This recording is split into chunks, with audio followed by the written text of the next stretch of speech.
Good morning, Fort McMurray, Wood Buffalo, and the rest of the world. You've tuned in to the Mac City Morning Show. I am your host, Elliot Pierre, and we're going to start today's episode off the same way we start every episode off, with a moment of gratitude. I know you could be doing a million other things with your time, and the fact that you spend it with us truly does mean the world to me. So thank you. On that note, Tanner, hit him with the intro.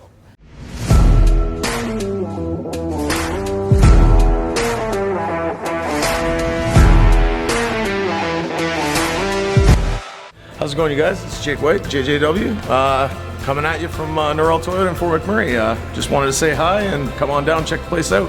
Hi, my name's Richard. I'm the service manager here at Norel Toyota. Hi there, I'm Adam. I'm here at Norel Toyota. I'm a product advisor.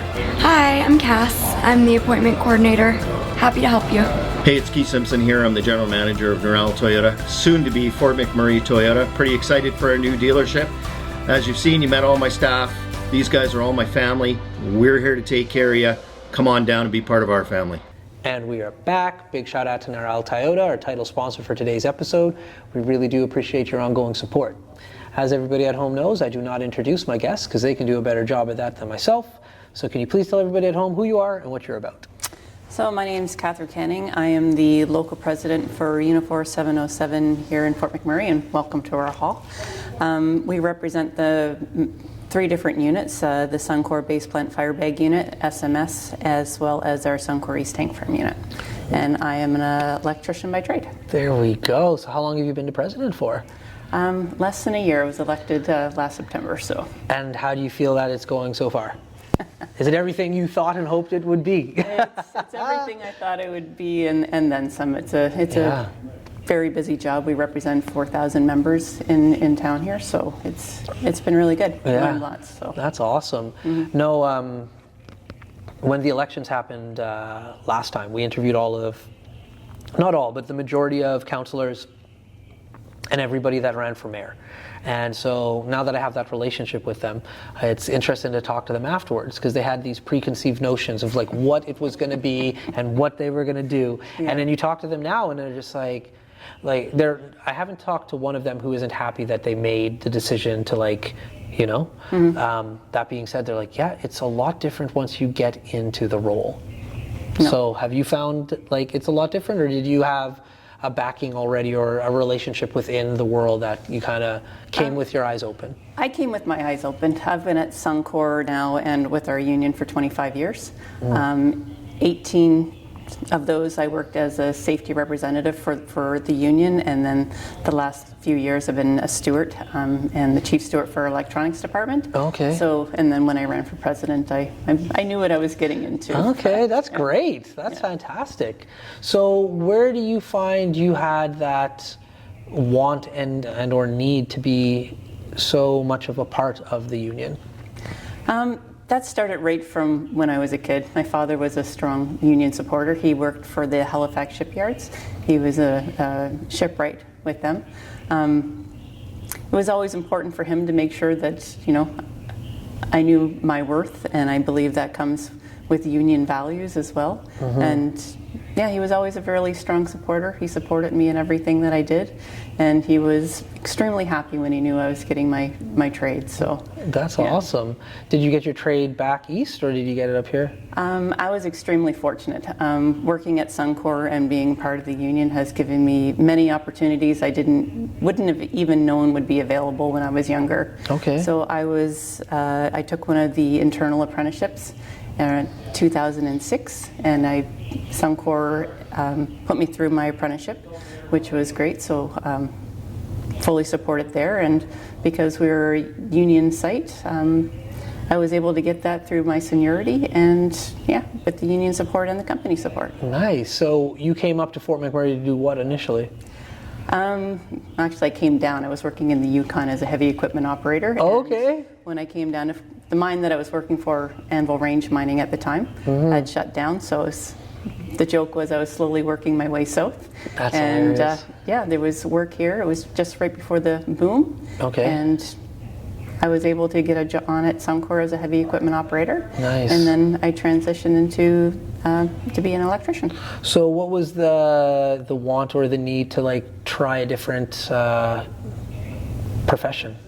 If you're heavy equipment, and then switch over.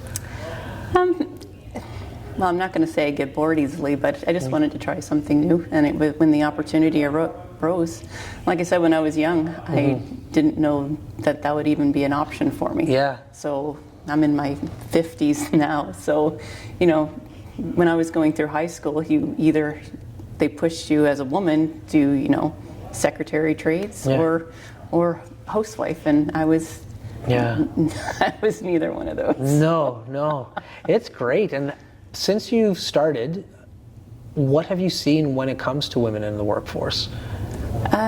Honestly, not much has changed, unfortunately. Like, I've had great experiences working for Suncor and with the union, so I would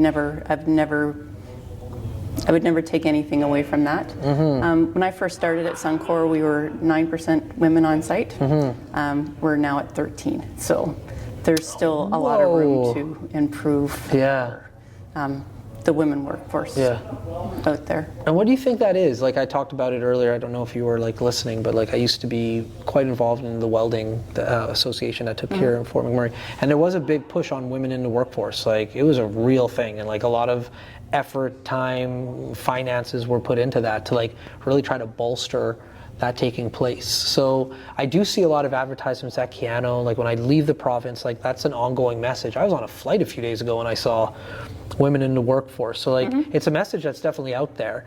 It's interesting to hear that there's, at this site, you've only seen 9 to 13 increase. For the trades, I believe, well, in the last few years, there's been a major push for women in the trades, starting, you know, girls in high school out to get them interested in it and give them the opportunity to try. In the past, I have been involved with the girls building trades in the province, and it's an amazing experience. But I'm sure my boys' friends have always gotten tired of me because every time they come over, it's just like pushing the trades for the girls, because it's a, you know, it's well paid. You're guaranteed a job and you're not going to have the financial burden of student loans coming out, and it's just, I would encourage anybody that has children, and especially young women in your life, even older women. When I took my trade, I was in my 30s when I went to my first year. So and I was the only woman in the class at the time. Really? No doubt. That must you're a trailblazer. Well, it was funny because we had another woman. She was an instrumentation tech working in the shop that I was working at, and I was very discouraged when I came back from school, because I was just like, I was the only woman in the class and I just felt so old.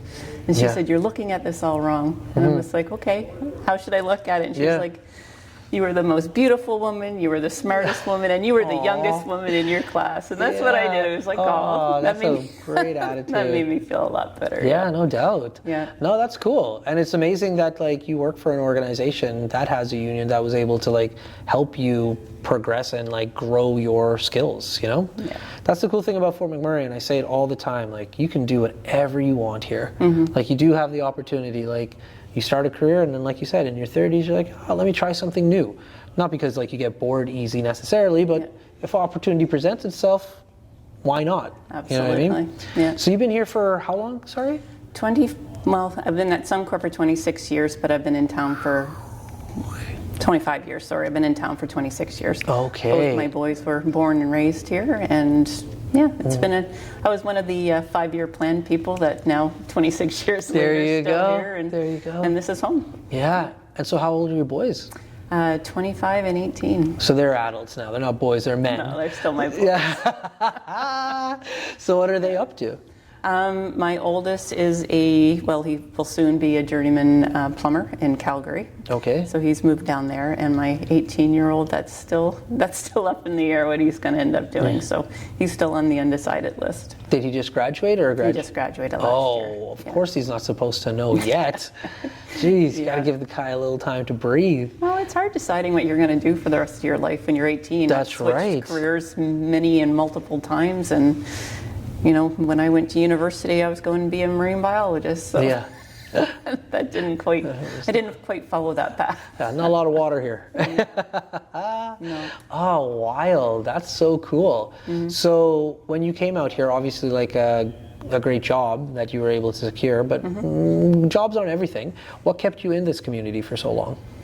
I love this community from the day that I got here. I'm not a big city person. I grew up on a farm when I was younger, so I don't like the big city feel. But it was such a nice small community. You know your neighbors. I knew my kids' friends and their families. And when I first started out at Suncor, there was only 40 people on my shift, so you knew everybody that you worked for. With. Played ball on short change and on the weekends, and it was such a great feel, and it still is. I still really enjoy living up here, and I can't imagine where I'll go. So I might probably end up just retiring up here, or I'll be one of the moms that just follows her kids. Yeah, fair enough. They're both good options. Yeah, my parents immigrated here and moved to Canada, or not moved to Canada, moved to Fort McMurray in 77. And they're still here, and they plan they've retired, and they're like, no, our retirement spot is Fort McMurray. I have two siblings who live in Edmonton, but they're just like, no, we've been here for so long. This is our home. This is our community. We're gonna stay here. And you're seeing that push now. You're seeing a lot of people starting to retire in Fort McMurray because of, I don't know, the community and the good amenities that we have. Well, even a lot of our members would retire and move, and now they're retiring and staying because their kids are up here, their grandkids are up here. So we're actually, we have a few retirees that are trying to start a retirement chapter. Nice. Just to keep everybody engaged. That's a great idea. Because it's a thing, when I used to work for industry, I would say it all the time. Because in my role, I was dealing with people who were moving into retirement and succession planning and moving them around, right?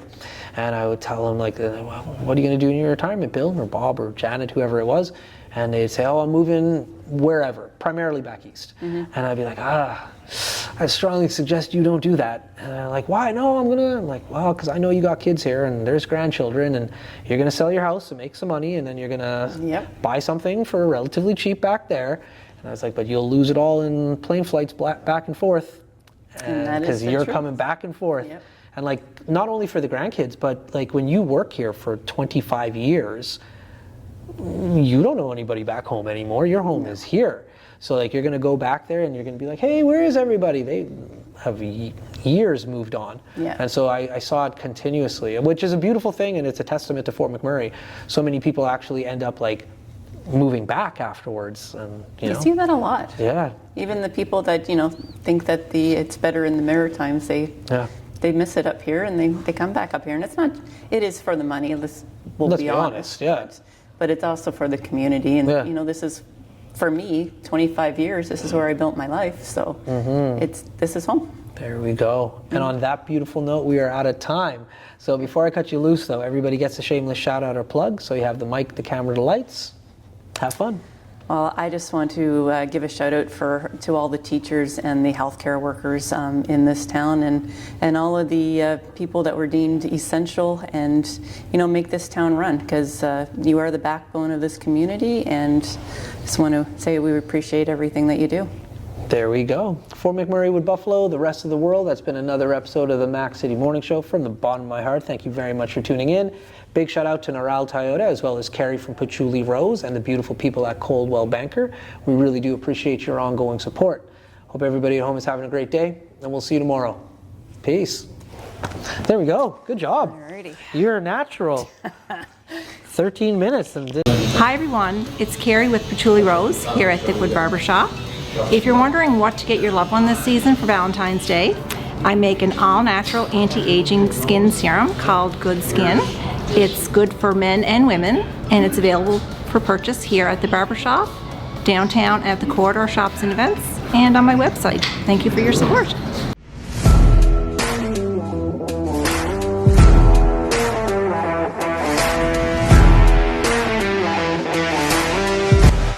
It's so ballistic!